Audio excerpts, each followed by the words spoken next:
Deputy Minister of Agriculture. Excellencies, may I request you to step forward with your respective copies of your agreements, please.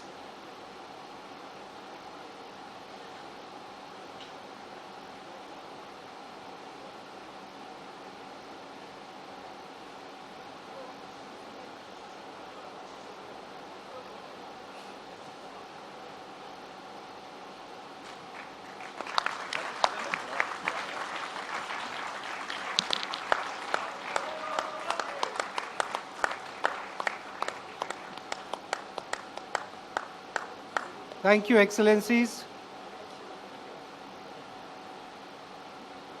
There were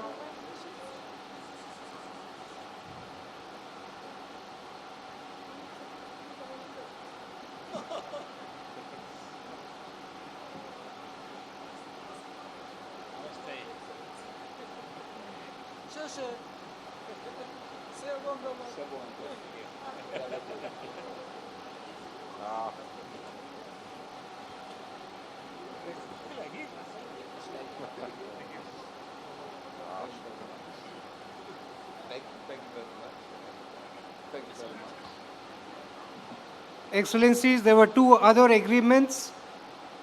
These agreements will only be announced. These were MOU on mutual cooperation between diplomatic academies, and the third agreement was regulations on custom cooperation committee of the BRICS. Excellencies, this brings us to the close of the agreement announcement ceremony. I would now like to request the Prime Minister of India, Shri Narendra Modi ji, to make his press statement.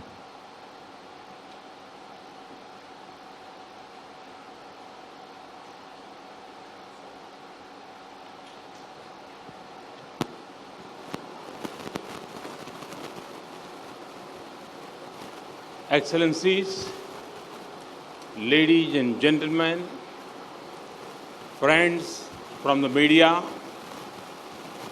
we have just concluded the 8th BRICS Summit. It had been our honor and privilege to welcome President Xi, President Zuma, President Temer, and President Putin to the beautiful state of Goa. Our discussions that spread over 3 sessions today were detailed, substantive, and productive. In the morning, we exchanged views on important global issues, including terrorism, global economic scenario, and the need to reform the global governance architecture. We also utilize the opportunity to review ongoing BRICS cooperation. During the plenary session, we focus on ideas and possibilities for increasing India-BRICS cooperation. The conversation was useful and forward-looking. And as we mark a decade of BRICS, it is particularly timely. We have just ended a session with the BRICS Business Council. We also heard from the President of the new development bank on the meaningful work that NDB has undertaken in its first year.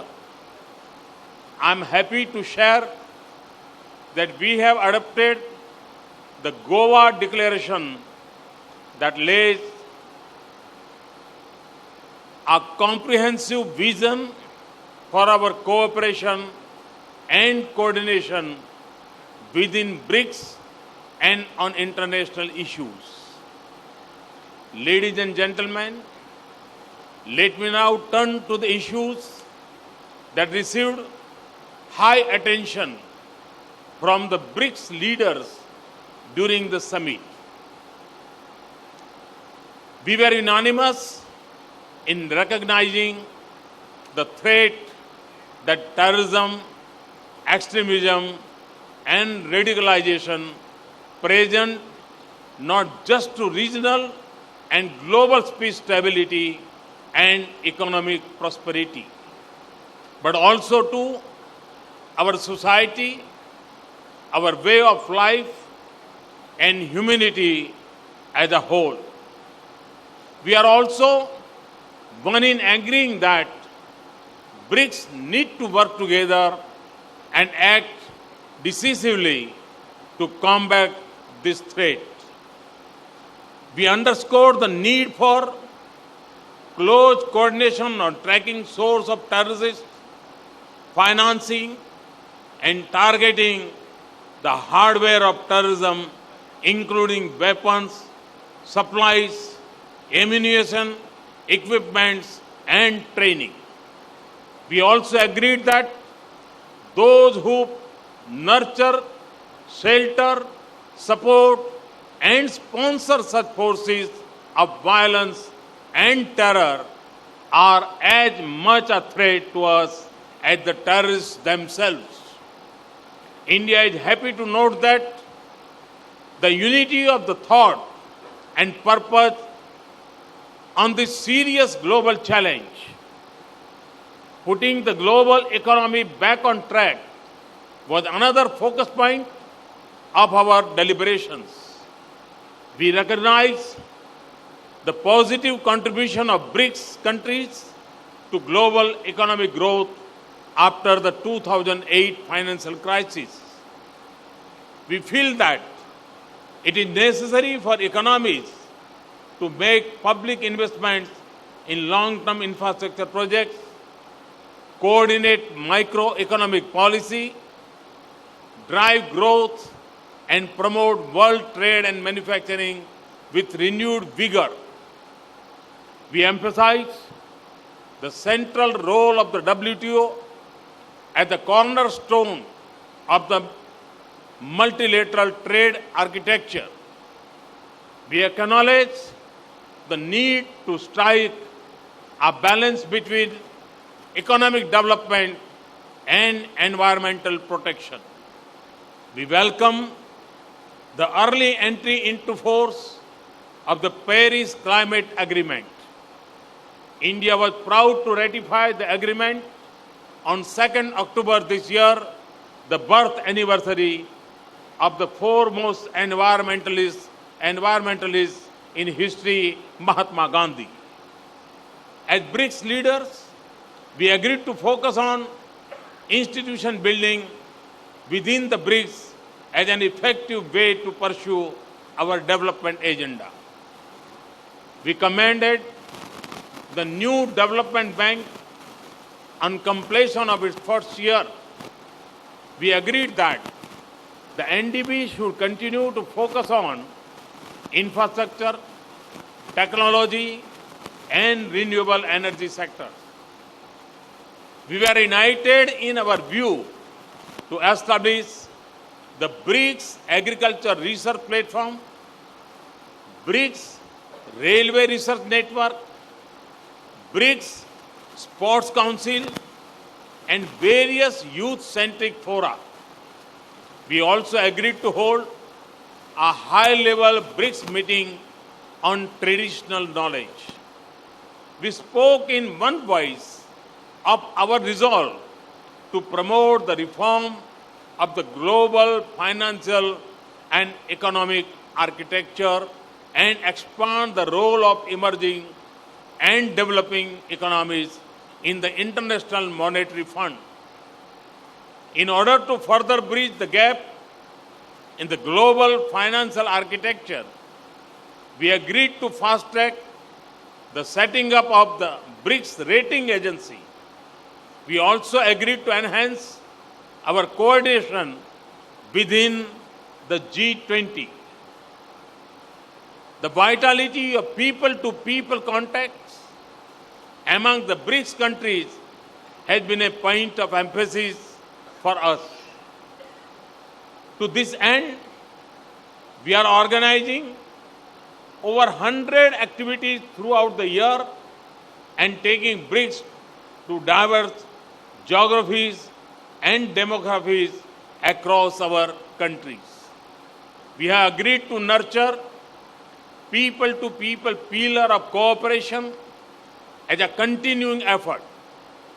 The BRICS is also committed to strengthen our consultations and cooperation on peace and security matters. Ladies and gentlemen, a highlight of the Goa summit will be the outreach to the BIMSTEC countries.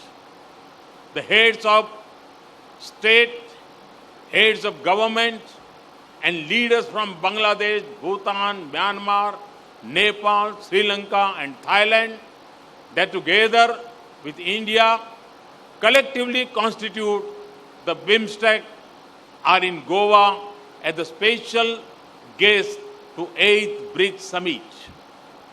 The first BIMSTEC Outreach Summit will be held later today.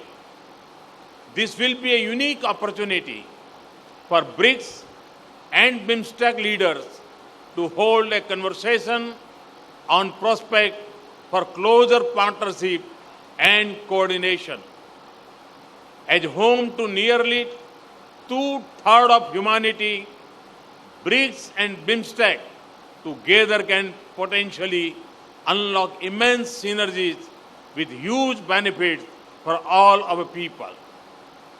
In conclusion, I would like to thank my fellow leaders from the BRICS countries for their unqualified support in ensuring a successful 8th BRICS Summit. Thank you. Thank you very much.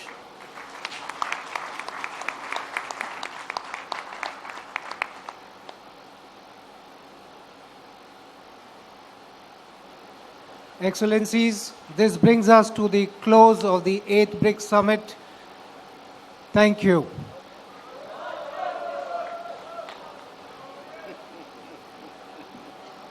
Thank you very much. Thank you very much indeed. Thank you very much. Thank you very much. Thank you very much.